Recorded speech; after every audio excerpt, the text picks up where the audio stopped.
시청자 여러분, 안녕하십니까? 교통사고 백신TV 카사고입니다. 자기 부담금 환급 이슈와 관련하여 이미 대법원 판결이 나왔다는 반가운 소식입니다. 시청자들께서는 더 이상 혼란스러워 하시지 않으셔도 될 듯합니다. 이 소식은 저의 교통사고 백신TV 전속기자 김희슬 기자가 전합니다. 네, 저는 지금 대법원 앞에 나와 있습니다.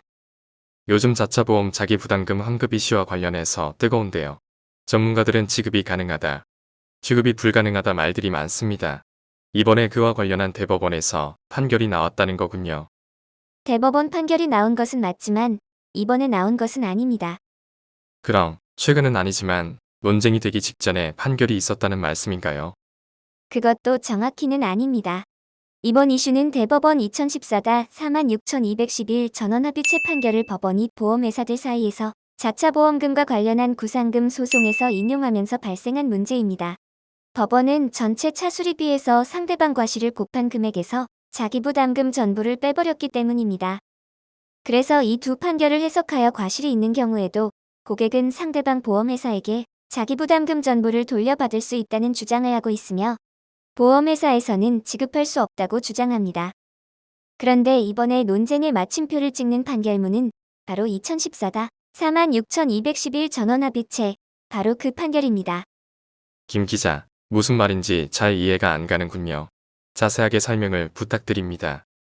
자세한 설명 전에 전편의 내용을 보시지 않으신 분들은 시청하시고 보시길 권해드립니다. 먼저 이번 이슈의 발단이 된 대법원 전원합의체 판결을 보겠습니다. 이후에는 이 사건 대법원 판결이라고 하겠습니다. 이 사건 대법원 판결의 요지를 보면 다음과 같은 내용이 있습니다. 매우 중요한 부분이 잘 들어보시기 바랍니다. 따라서 위와 같은 피보험자는 보험자로부터 수령한 보험금으로 전부되지 않고 남은 손해에 관하여 제3자를 상대로 그의 배상 책임 다만 과실상계 등에 의하여 제한된 범위 내 책임이다. 이와 같다. 그에 이행할 것을 청구할 수 있는 바. 전체 손해액에서 보험금으로 전부되지 않고 남은 손해액이 제3자의 손해배상 책임액보다 많을 경우에는 제3자에 대하여 그의 손해배상 책임액 전부를 이행할 것을 청구할 수 있고, 위 남은 손해액이 제3자의 손해배상 책임액보다 적을 경우에는 그 남은 손해액의 배상을 청구할 수 있다. 후자의 경우에 제3자의 손해배상 책임액과 위 남은 손해액의 차액 상당액은 보험자 등에 의하여 보험자가 제3자에게 이를 청구할 수 있다. 상법 제682조. 김 기자, 이 판결은 환급이 가능하다는 논리의 근거가 되고 있는 것 아닌가요? 환급이 가능하다는 측이 근거로 하는 것은 위 판결 이후의 뒷부분인 상법 제682조 보험자 대위에 관한 부분이고요. 이번에 이번 이슈의 마침표를 찍을 내용은 소개해드린 판결 이후의 앞 부분입니다. 피보험자는 보험자로부터 수령한 보험금으로 전보되지 않고 남은 손해에 관하여 제3자를 상대로 그의 배상 책임 다만 과실상계 등에 의하여 제한된 범위 내의 책임이다. 이와 같다를 이행할 것을 청구할 수 있는 바 바로 이 부분입니다.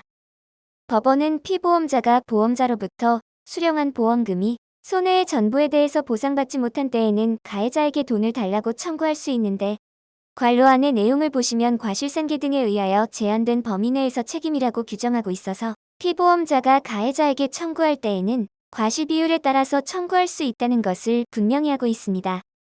이 사건 대법원 판결을 자차 부담금 환급 이슈에 적용하면 자기 부담금을 낸 고객은 자차 손해의 전부를 보상받지 못하였는데 상대방 보험회사에 청구를 할 때는 과실을 공제한 금액을 청구한다는 내용입니다.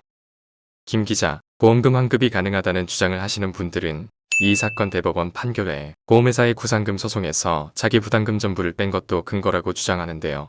이것은 어떻게 되는 것입니까? 우선 이 사건 대법원 판결은 자동차 보험 구상금 소송에 인용된 것에 대해서 문제가 있었다고 봅니다. 이유는 다음 편인 자차 보험 자기부담금. 판결문 나왔습니다. 보험회사 편을 보시면 왜 잘 못 되었는지 상세하게 보도되어 있습니다. 하지만 일반 시청자분들은 지금까지 내용도 충분히 복잡하였다고 생각하기 때문에 더 어려운 내용을 아실 필요가 없다고 생각합니다. 보험회사 편은 관련 종사자들께서 보시는 걸 추천드리며 구상금 소송 판결에서 자료로 활용하시기 바랍니다. 이렇게 관련 종사자분들도 챙기는 것은 잘못 인용된 구상금 판결 때문에 소비자분들의 혼란이 가중되는 것을 방지하려고 무료로 오랜 분석 결과를 공유합니다.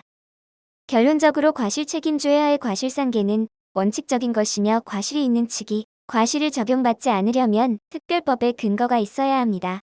자동차 보험에서는 과실이 있는 부상자분들의 경우에도 자동차 손해배상보장법에서 일정한 요건 하에서는 치료비 전액을 지급하는 경우를 그 예로 볼 수 있습니다. 백신TV는 시청자 여러분께 말씀드립니다.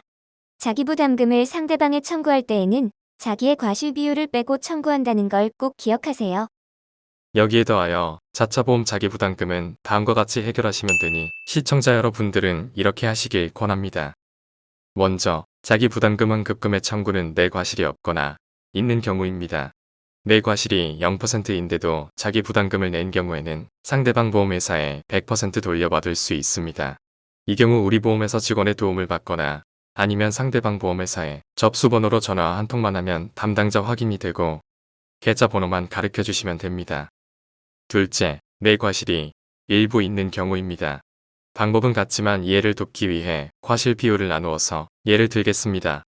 내 과실이 30%인데 자기 부담금 20만원을 낸 경우 20만원의 70%인 14만원을 청구할 수 있습니다.